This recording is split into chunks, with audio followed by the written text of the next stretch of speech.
오늘의 말씀은 창세기 2장 22절에서 23절 말씀입니다. 여호와 하나님이 아담에게서 취하신 그 갈빗대로 여자를 만드시고 그를 아담에게로 이끌어 오시니 아담이 이르되 이는 내 뼈 중에 뼈요 살 중에 살이라. 이것을 남자에게서 취하였은즉 여자라 부르리라 하니라. 아멘. 태국에서 선교 열심히 하시는 우리 연애 선교사님 문춘기 선교사님 선교 열심히 하시는데 오늘 우리 예배 함께 참여하셨습니다. 선교사님 어디 계시죠? 네, 우리 앞에 계신데 우리 선교사님 방문하신 걸음을 수고하겠습니다. 고맙습니다.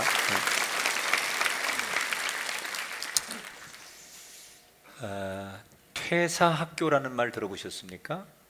직장으로부터 탈출하고 싶은 사람들에게 진로를 찾아주고 혹시 창업을 하길 원하면 도움을 주는 강의를 해주는 곳입니다.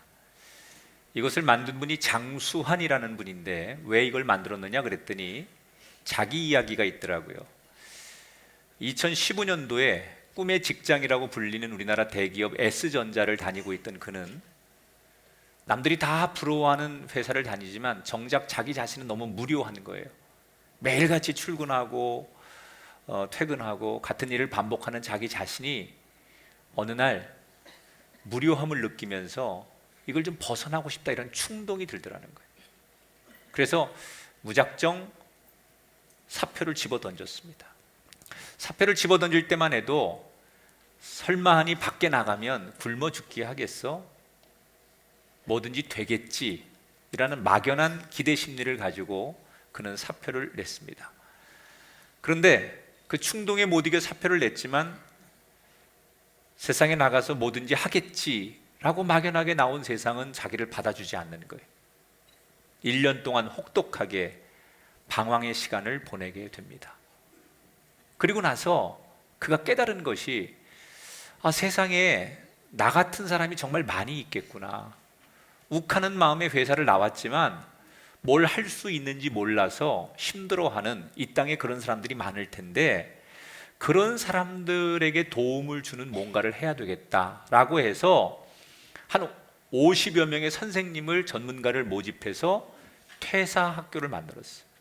그리고 앞에서 말씀드린 대로 그런 새로운 인생의 후반전을 꿈꾸고 기존에서 벗어나기를 원하고 또 그렇게 충동을 느꼈던 사람들에게 다시 한번 잘 생각해 보라든지 아니면 그런 결정을 한 이후에 어떤 인생을 살아야 되는지를 도와주는 이런 일을 하면서 벌써 이 학교를 수료한 사람이 5,000명을 넘어섰다는 거예요. 여러분, 우리는 살면서 수많은 충동 속에 살아갑니다. 다이어트를 현대인들이 관심이 많아 하는데 다이어트 실패하는 이유가 뭐죠? 결심을 굳게 하지만 먹는 것만 보면 이 먹고 싶은 충동을 견디지 못하는 거예요. 많은 직장인들이 내가 직장에 나가서 일하면서도 꼭 이렇게 살아야 되나? 꼭 내가 여기 있어야 되나? 여기를 좀 벗어나서 자유롭게 살고 싶은 충동을 늘 가지면서 출근하는 거예요. 그리스도인 중에는 하나님 앞에 은혜를 받았지만 하나님이 좋은 분인 줄 알지만 내가 받은 사랑이 많지만 때때로 하나님으로부터 좀 벗어나고 싶은 그런 충동도 그리스도인이 느껴요. 이런 수없는 충동이 우리 안에 올라올 때 우리는 어떻게 이 충동을 이겨낼 수 있을까? 오늘 아담의 이야기를 나눌 건데 지난 시간에 하나님께서 말씀을 가지고 세상을 창조하신 뒤에 흙으로 동물과 새들을 만드시고 그리고 손수 사람을 창조하셨죠. 그리고 최초의 사람 아담에게 하나님이 두 가지의 말씀을 하셨어요. 우선은 이 동산을 네가 관리해라 맡기셨어요. 일을 맡기신 거예요. 일을. 많은 사람들은 흔히 일을 저주라고 생각해요.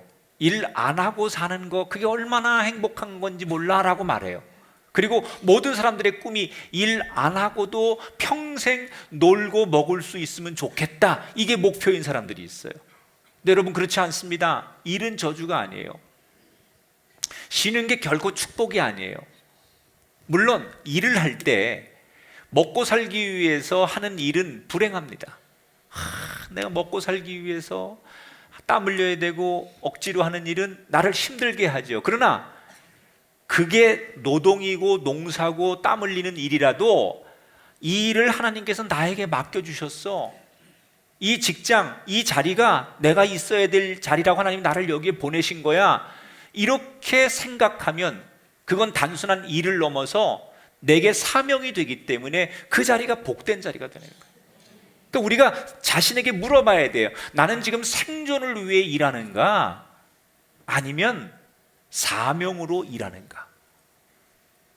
여러분이 일터가, 여러분이 집에서 하는 일이 세상에서 어떤 일을 하든 간에 그것이 먹고 살기 위해서 하는 일로 평생 끌려가지 마시고, 하나님이 나한테 필요해서 여기 보내셨고 이 일을 하라고 주신 거야 라고 깨닫는 소명의 자리, 사명의 자리가 되시길 주 이름으로 축원합니다.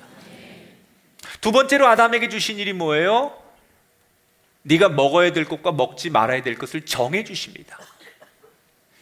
이 생명나무를 비롯한 동산의 모든 열매를 먹어도 된다고 말씀하시면서 단 하나, 선악을 알게 하는 이 열매는 절대로 먹지 말라, 이렇게 말씀하셨어요. 자, 많은 분들이 이렇게 묻습니다. 목사님, 먹지 말라고 할 거면서 왜 만드셨어요, 하나님이? 그거 모르죠. 그 누구도 몰라요. 하나님이 왜 그랬는지 그걸 우리가 다 알 수는 없지만, 중요한 건 왜 만들었어요가 아니라 먹지 말라고 하면 안 먹으면 되죠. 굳이 먹지 말라고 하는 걸 왜 먹지 말아야 돼요? 라고 묻고 먹을 건 뭐예요? 먹을 게 그렇게 많은데 먹지 말라고 하셨으면 안 먹으면 되는데, 그걸 물어가면서 그걸 도전하는 그 자체가 인간의 죄지요. 왜 먹지 말라고 할 거면서 만드셨느냐라고 그렇게 묻는 여러분들에게 제가 그냥 기도하면서 저 나름대로 생각을 해본 거예요. 성경에는 안 나오지만 하나님께서 그렇게 하신 이유가 뭘까?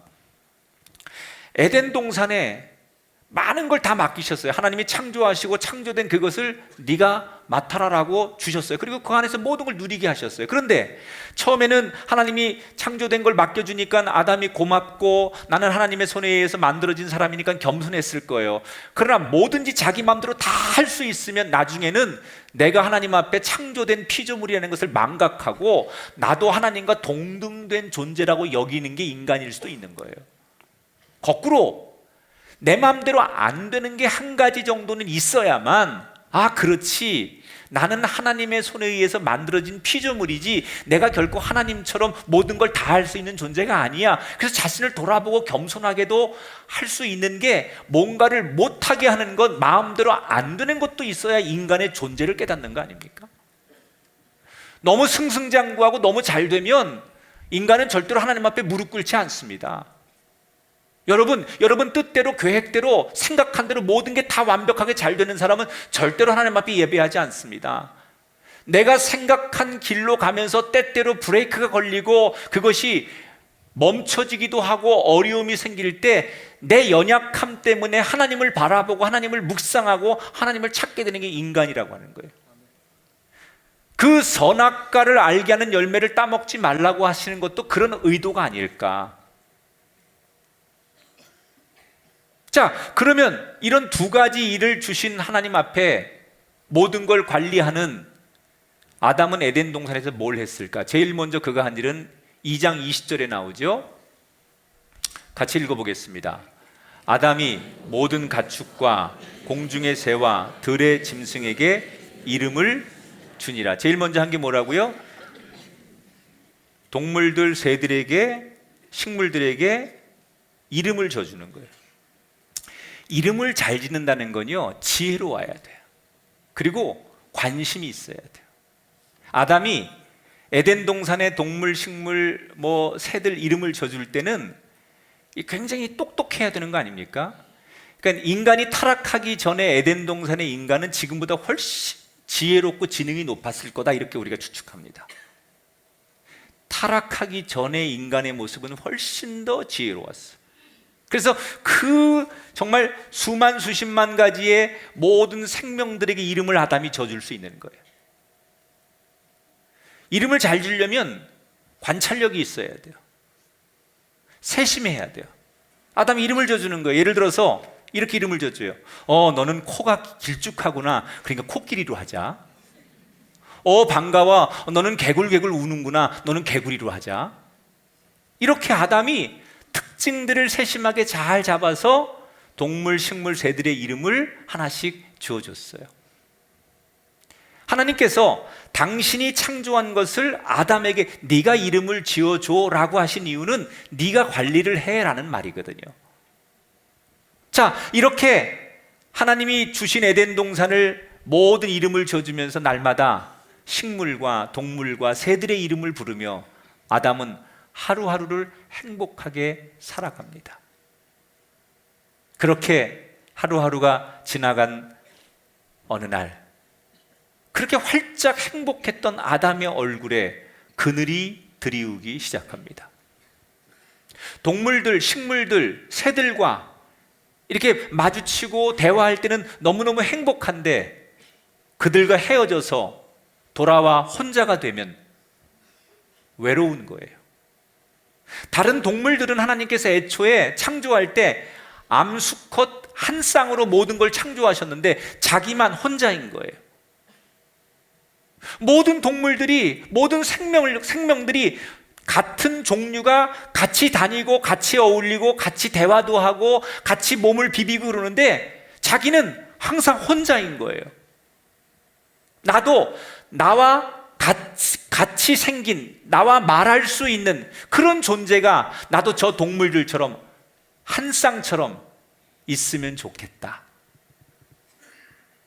부러운 눈으로 처음엔 쳐다보다가 그 부러움이 점점 속상함과 원망으로 바뀝니다. 다른 애들은 다 둘씩 만드셨는데 왜 하나님 나만 혼자 만드셨을까? 그리고 이런 충동이 올라오는 거예요. 밖에 나가면, 이 에덴 동산을 벗어나면 혹시 나에게 맞는 친구를 찾을 수 있진 않을까? 그런 충동이 불쑥불쑥 올라오는 거예요. 여러분, 아담이 날마다 은혜가 풍성한 가장 좋은 낙원에서 하나님 주신 모든 복을 완벽하게 누리면서 깊은 외로움을 느껴서 그늘진 모습을 보였다. 이 성경 구절을 보면서 많은 현대인들이 아유 참, 나 같으면 복에 겨워서 그렇지. 하나님이 그렇게 완벽한 낙원을 주시고 모든 걸 다스릴 수 있는 권한을 주시고 아담이 그런 위치에 있으면서 그 외로움 하나 못 이겨가지고 얼굴에 그늘이 지고 그랬다는 걸 나는 이해할 수가 없어. 그러면서 아담을 많은 분들이 비웃을 수 있겠습니까? 저는 우리가 아담을 비웃을 자격이 없다고 생각해요. 아무리 믿음 좋은 사람도요, 인간적인 고독과 외로움에 다 힘들어해요. 제가 제 개인적인 얘기를 잘 설교 시간 안 합니다. 그리고 이렇게 남의 얘기 잘 안 하죠. 너무 부끄러워서 안 하는 거예요. 여러분, 우리 한국 교인들이 정말 좋아하는, 이미 하나님 나라 가시는 훌륭한 목사님들 살아생전에 제가 많이 뵀는데 그분들과 대화하면 늘 공통적으로 저한테 하셨던 얘기가 있었어요. 김 목사, 나도 말이야 사람들이 나를 성자라고 그러고 나를 훌륭한 목사로 얘기할 때마다 너무 괴로워. 그러면서 저에게 때때로 목회하면서 사람들은 자기를 굉장히 훌륭한 목사님이라고 말하지만 그 순간순간 고독과 외로움과 상처 때문에 이 목사라고 하는 직책을 내려놓고 싶기도 하고 때로는 이 사역의 현장에서 벗어나고 싶은 충동을 수없이 느끼는 그 인간적인 고백들을 젊은 저에게 많은 선배 목사님들이 하셨어요. 다만 그걸 견뎌내면서 여기까지 왔다는 거예요. 저도 개인적으로 오늘은 제 얘기할게요. 제가 일주일을 살면서 제일 가슴이 뛰는 날이 금요일 정도예요. 금요일 정도면 제 설교가 어느 정도 이제 마무리가 돼서 완성이 됩니다. 그럼 주일이 기다려지는 거예요. 막 가슴이 콩닥콩닥콩닥 뛰고 마치 소풍을 며칠 앞둔 아이가 손꼽아 소풍날을 기다리듯이 저는 주일이 기다려지는 거예요. 그래서 막 설레요. 금요일부터. 그리고 토요일 날 조용히 이제 말씀을 다 묵상하고 이 주일 아침에 보통 제가 한 6시에 교회 옵니다. 그래서 아침부터 와서 기도하고 이 예배를 준비하고 2부, 3부, 4부, 5부 그리고 저녁 이렇게 이제 예배를 쫙 인도하잖아요. 그리고 다 직원들과 이제 저녁 예배 마치고 클로징 미팅을 하고 그리고 인사하고 이제 저는 혼자 차를 타고 집으로 갈 때 그 짧은 차 안에서의 고독, 외로움, 뭔가 큰 일을 다 성취하고 이제 다 끝났다라는 안도감과 동시에 내 마음속에 찾아오는 공허함, 교인도 다 떠나고 교회 모든 사역을 오늘 다 최선을 다해서 하고 이제는 내려놓고 가서 쉬러 들어가는 그 짧은 순간에 찾아오는 인간적인 외로움, 그런 게 있어요. 실망스럽죠? 그렇다고 해서 그 외로움 때문에 이대로 그냥 강릉까지 차를 몰고 가봤으면 좋겠다 이런 생각은 수없이 하지만 한 번도 그렇게 해본 적은 없어요. 그런 공허함, 외로움 이런 게 몰려와요. 여러분 다 그렇죠. 그래서 어떤 사람은 그런 외로움이 고독감이 밀려올 때 유흥으로 푸는 사람이 있고 어떤 사람은 죽도록 더 일을 하면서 일로 그 외로움을 이겨내는 사람도 있어요. 그렇다면 하나님을 믿는 그리스도인은 어떻게 그런 외로움을 이겨내야 될까? 저에게 위로를 준 말씀이 오늘 본문의 2장 18절의 말씀이에요. 같이 읽어볼게요. 여호와 하나님이 이르시되 사람이 혼자서 사는 것이 좋지 아니하니 내가 그를 위하여 돕는 배필을 지으리라 하시니라. 따라합시다. 하나님이 다 알고 계십니다. 아담은 자기 혼자서 외로움에 몸부림친다고 생각했어요. 아무도 내 마음을 이해 못한다고 생각했어요. 다 한 쌍이 즐거워하고 행복하고 다 그런 것을 부러운 눈으로 보면서 나만 외롭다고 생각하고 이런 내 마음의 외로움을 아무도 모른다고 생각했어요. 그런데 오늘 성경에 보니까 하나님은 그런 아담을 다 보고 계셨어요. 자기의 그 여린 마음, 혼란스러운 마음을 누구도 알지 못할 거라고 생각했는데 단 한 분이신 하나님은 알고 계셨어요. 그리고 어떻게 하시느냐? 아담을 위해 하나님이 친히 다시 일을 하기 시작해요. 하루는 아담을 부르시더니 현대의학으로 말하면 마취 주사를 놓고 깊은 잠이 빠져들게 하는 것처럼 아담을 깊이 잠들게 하신 다음에 아담의 가슴을 열어 갈비뼈 하나를 꺼내십니다. 그리고 흙을 모으고 물을 부어서 찰흙을 갈비뼈에다 갖다 붙이면서 세심하게 빚기를 시작하죠. 마치 아담을 만들 때처럼 몇 번이고 얼굴, 몸통, 팔과 다리 아주 세심하게 정교하게 정성을 다해 빚기 시작해요. 그리고 다 됐다고 생각하시자 그 찰흙상에 숨을 불어 넣은 뒤에 아담에게 당신이 만든 그것을 소개하죠. 아담, 너를 위해 너한테 딱 맞는 짝을 데려왔다. 이때 아담이 그 짝을 딱 보는 순간 자기도 모르게 식은땀이 나면서 막 가슴이 울렁울렁 거리는 거예요. 자기와 비슷하게 생긴 것도 또 서로 말이 통하는 것도 너무 신기한 거예요. 그리고 사랑이 뭔지 모르지만 정말 그 사랑의 하트가 눈에서 막 나가는 거예요, 지금. 그리고 견딜 수 없으니까 탄성을 질러내다가 아담이 인류 최초로 시를 하나 져요. 이는 내 뼈 중에 뼈요 살 중에 살이로다. 여기 너무 멋진 시 아닙니까? 여자 하나를 딱 놓고 남자가 가장 멋있는 시를 하나 읊는 거예요. 누구도 바꿀 수 없는 내 사랑이요, 나는 당신과 영원히 함께 할 것입니다. 이런 고백이에요. 여러분, 이 순간 아담을 괴롭히던 고독과 원망과 그리고 충동이 눈 녹듯이 사라지고 하나님에 대한 감사, 그리고 이 짝에 대한 사랑으로 새로운 행복을 찾게 된다는 거예요. 무엇이 이 아담의 인생에 드리웠던 그늘을 걷어주고 감사와 사랑을 되찾게 만들어줍니까? 다른 거 아니에요. 아담이 한 게 아니에요. 하나님께서 다 아시고 그에게 필요한 것을 채워주셨기 때문이에요.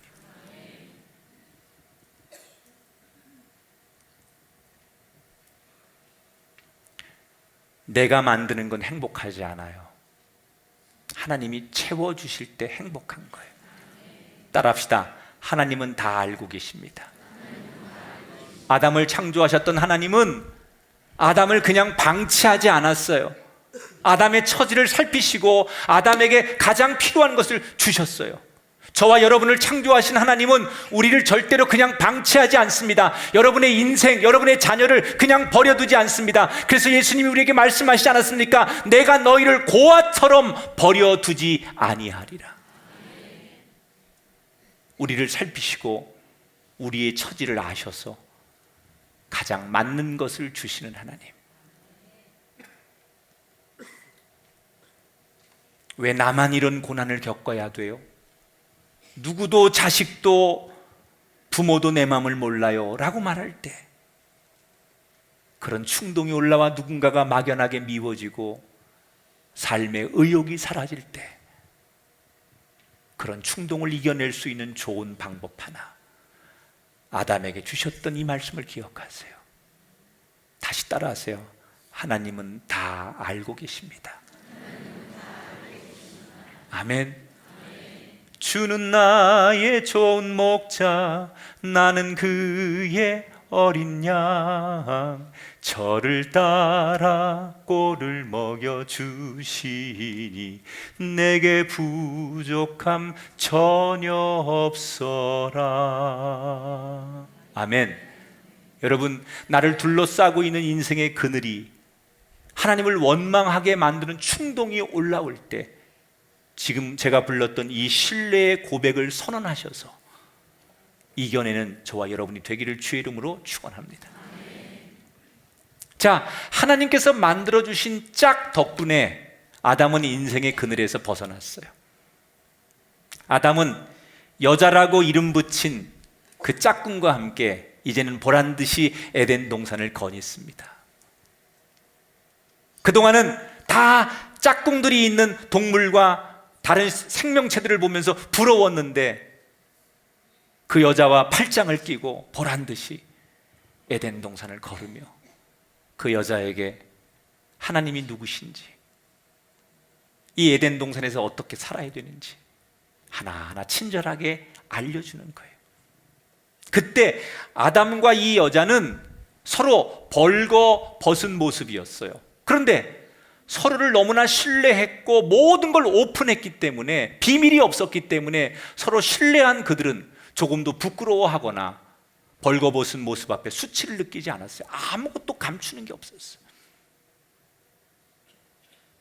그렇게 두 사람은 너무너무 행복하게 에덴 동산에서 살아갑니다.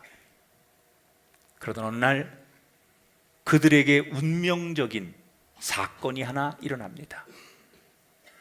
아담과 이 여자가 선악을 알게 하는 나무를 지나고 있는데 누군가가 나지막한 목소리로 여자를 부르는 거예요.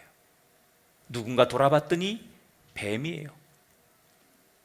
뱀이 여자에게 묻습니다.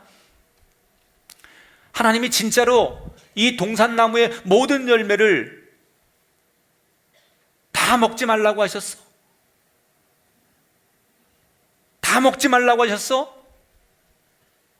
여자는 이 질문을 듣고 뱀이 왜 이런 질문을 하는지 알 수 없었어요. 그러나 아담에게 들은 그대로 여자가 이야기합니다. 다 먹을 수 있지만 선악을 알게 하는 그 열매는 먹지도 만지지도 말라고 하셨대. 그러면 죽을 수도 있대 라고 여자가 대답을 합니다. 자, 여기서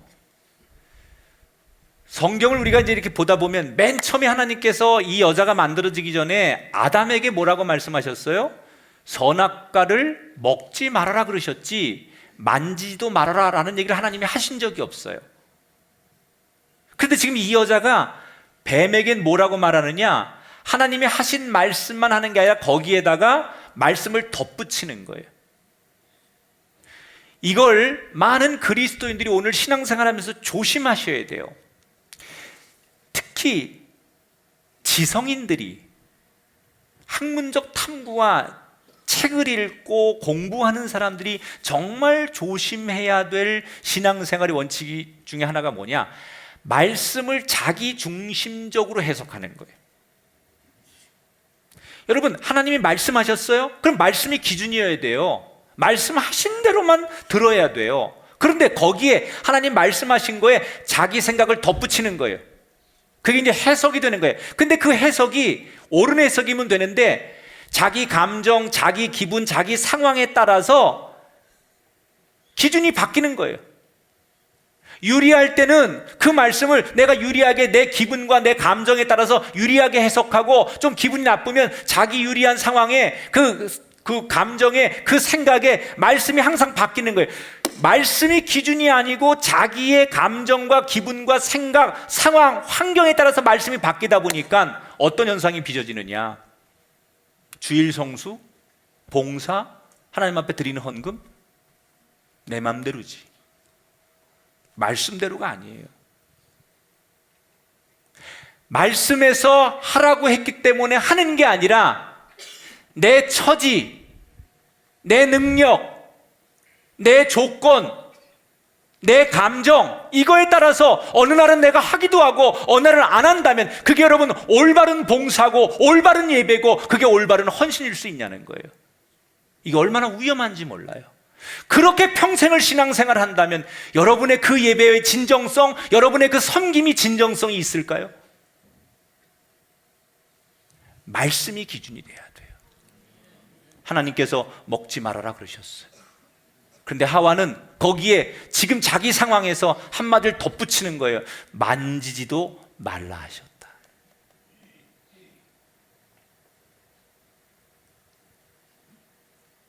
왜 여자가 이렇게 얘기했는지 여러 가지 추측이 필요한데, 아담이 하와에게 그렇게 가르쳐 줬을 수도 있고, 아담이 애초에 자기 기분에 따라서 추가로 만지면 안 돼, 이거 원래 먹지 말라고 하신 거니까 아주 신신당부하기 위해서 말을 덧붙였을 수도 있고, 아니면 하와가 자기 즉흥적으로 이 말을 또 그렇게 받아들이고 덧붙였을 수도 있어요. 아무튼 여기에서 자기 중심적인 말씀 해석의 오류가 나오기 시작하는 거예요.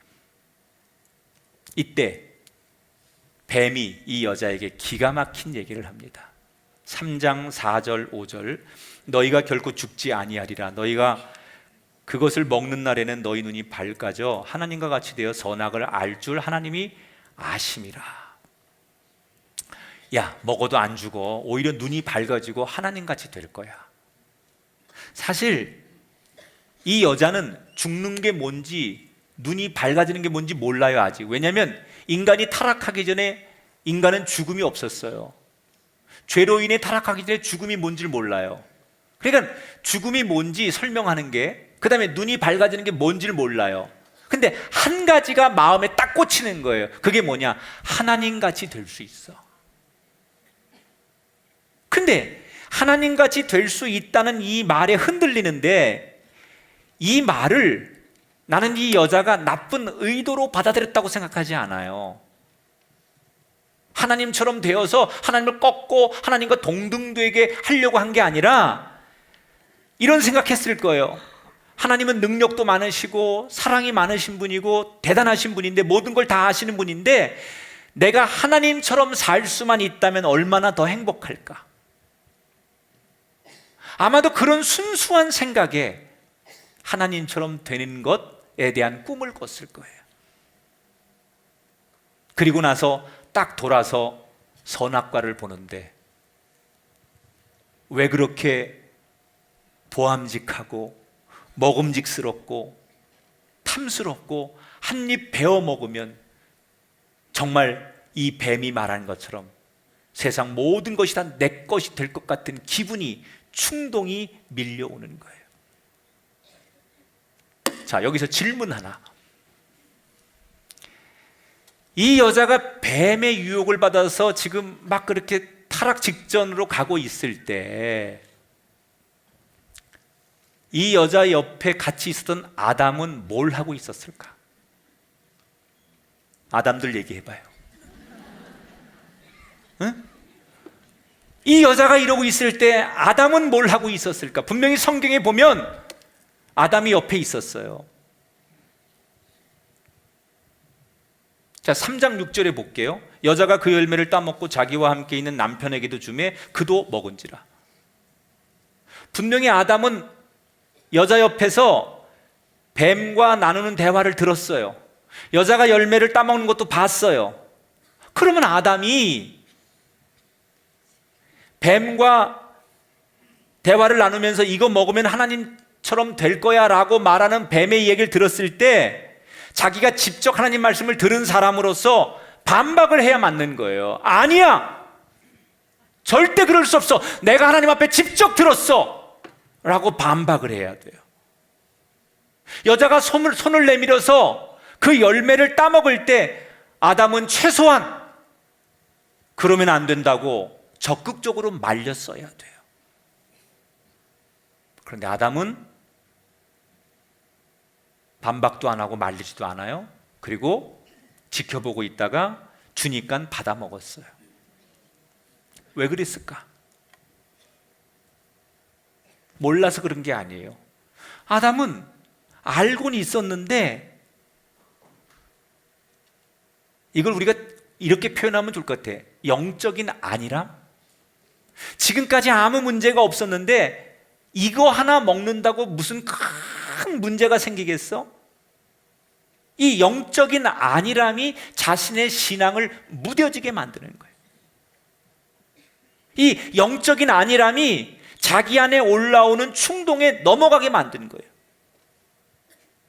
하나님이 분명히 먹지 말아라라고 하셨지만 이 에덴 동산에 많은 것 중에 이거 하나 어긴다고 해서 요 조그만 열매 하나 먹는다고 해서 그렇게 엄청난 일이 생기겠어? 별것 아닌 것처럼 취급하는 거예요. 이 정도는 괜찮다고 생각하는 거예요. 그 영적 안일함이 아담을 무너뜨리는 거예요. 금지된 열매를 먹은 두 사람은 어떻게 됩니까? 잠시 후 눈이 밝아져서 자신들의 벌거벗은 몸을 보여주는 것이 부끄러워요.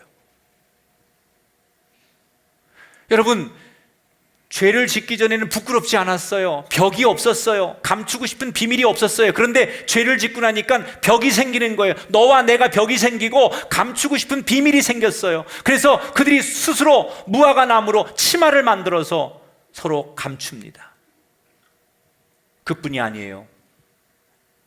사람끼리의 비밀만 생긴 게 아니라 하나님과의 관계에도 벽이 생겼어요. 그동안은 무슨 일을 해도 하나님 앞에 부끄러울 게 없었어요. 떳떳했어요. 그런데 하나님께서 금하셨던 열매를 먹으면서 비밀이 생기고 감추고 싶은 게 생긴 거예요. 그래서 그들을 부르시는 하나님을 피해서 숨어버리는 것으로 오늘의 성경의 이야기가 끝이 나요. 여러분, 이 이야기를 옛날 이야기로 들으시면 안 돼요. 오늘 우리가 또 다른 아담이 되고 또 다른 여자가 될 수 있다라고 생각하고 이 말씀을 들으셔야 돼요. 그저 몇 푼의 돈을 더 갖기 위해서 다른 사람을 미워하고 그 사람을 거꾸로 트리고 싶고 그 사람을 어떻게 망하게 하고 싶은 충동이 느껴지지 않습니까? 별거 아닌 그 내 손에 쥐고 싶은 그 하나를 뺏고 싶어서 상대를 어떻게 비참하게 평생 불행하게 만들어서라도 그걸 갖고 싶은 충동이 우리에게 있지 않습니까? 지금보다 더 색다른 쾌감과 재미를 얻고 싶어서 선을 넘는 유흥에 빠지고 싶은 충동을 느끼지 않습니까? 지금보다 더 행복하고 싶어서 하나님께서 금하신 것을 탐내는 것들이 우리의 충동 아닙니까? 우리가 지금 에덴 동산의 낙원에 있는 아담과 하와와 똑같은 거예요. 그때 어떻게 그러면 우리 두 번 다시 아담처럼 무너지지 않으려면 이 충동을 어떻게 이겨내야 될까? 따라합시다. 하나님의 울타리를 기억해야 합니다. 아담이 하나님께서 이 열매는 먹지 말아라 라고 하신 말씀을 기억했다면 이후로 인류의 역사는 어떻게 됐을까요? 그때 그 말씀을 다시 한번 기억하고 그 말씀의 울타리 안에 자기가 거하려고 했다면 인류의 역사는 어떻게 바뀌었을까요? 하나님이 주신 말씀의 울타리를 기억하는 건 너무 중요한 거예요. 때때로 우리들에게 하나님께서 말씀에 이거 해라, 이건 하면 안 된다, 이렇게 순종해라, 이렇게 믿음으로 결단하라, 이게 말씀 아닙니까 여러분? 우리들에게 주시는 말씀이 그런 거 아닙니까? 그런데 그 말씀의 울타리가 우리를 구속하는 것 같아. 주일이 되면 우리 눈에 세상으로 나가서 막 신나게 노는 사람, 자유롭게 하는 사람들, 그런 사람들에 비하면 우리는 말씀의 울타리 안에, 교회 울타리 안에 들어와 있는 게 때로는 버겁고 나도 좀 자유하고 싶고 신앙을 벗어나고 싶고 하나님을 벗어나고 싶은 충동이 느껴지잖아요. 많은 주부들이 단 하루만이라도 오늘은 내가 엄마가 아니라 그저 자유인이 되고 싶다라는 충동을 느끼잖아요. 근데 그게 우리에게 행복을 줍니까? 그 울타리를 벗어나면 진짜 행복하고 자유함이 있습니까? 울타리에 있는 게 귀찮고 그 울타리 안에 있는 게 벗어나고 싶은 만큼 나를 힘들게 하는 것도 사실이지만 사실 그 울타리 안에 있을 때가 우리가 행복한 거예요. 누가복음 15장의 둘째 아들 탕자 이야기가 그거 아닙니까? 아버지로부터 도망쳤어요. 바깥에 울타리를 벗어나면 행복할 줄 알았어요. 돈도 있겠다, 내가 하고 싶은 대로 할 수 있으니까 이 울타리만 벗어나면 행복할 줄 알고 나가봤더니 행복이 어디 있어요? 울타리를 벗어나서 그는 행복을 찾지 못했어요. 인생의 바닥까지 말할 수 없는 고통을 겪고 그가 언제 다시 행복을 되찾아요? 아버지의 울타리 안으로 들어와서 행복을 다시 되찾는 거예요. 여러분, 하나님의 울타리 안에 있을 때 우리 인생은 안전하고 행복합니다. 늦지 않았습니다. 어서 돌아오십시오. 하나님의 울타리로 들어오십시오. 하나님의 울타리 안에 거하면서도 때때로 여길 벗어나고 싶은 충동, 자유, 세상 사람들처럼 그렇게 살고 싶은 충동이 느껴질 때 기억하십시오. 지금까지 나를 지켜주시고 나와 함께 하셨던 그 하나님의 말씀을 다시 한번 기억하십시오. 에덴 동산에 있을 때 낙원이에요. 그 에덴 동산을 떠나면 지옥이에요.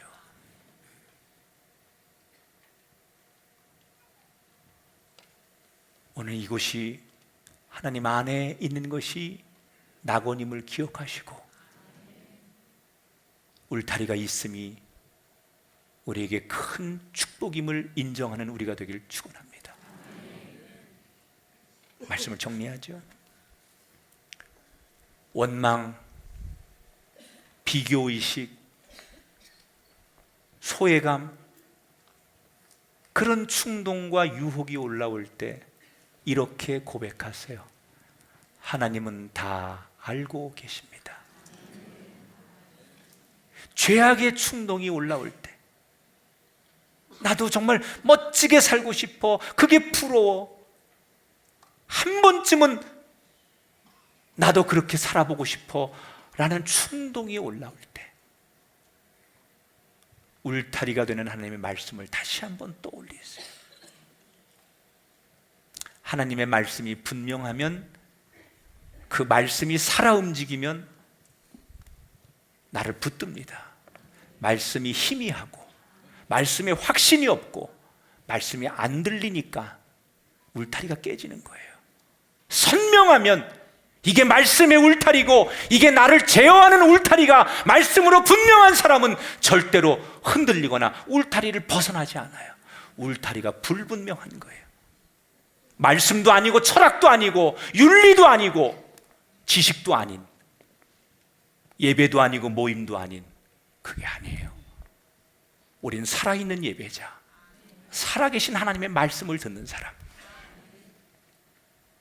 충동과 유혹, 하루에도 수천 가지, 수만 가지가 생길 수 있어요. 평생 죽을 때까지 그런 충동과 유혹이 우리에게 도전해 올 거예요. 그러나 얼마든지 와라. 파도야, 바람아, 얼마든지 찾아와라. 내가 멋지게 이겨내리라. 저와 여러분의 그런 고백이 당당하게 펼쳐지게 되시기를 주님의 이름으로 축원합니다.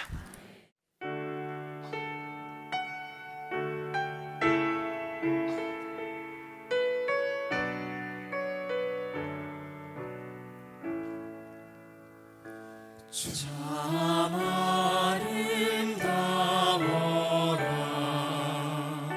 주님의 세계는 저 솔로몬의 옷보다 더 좋은 백합화 주 찬송하는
박수 치며 찬송하겠습니다.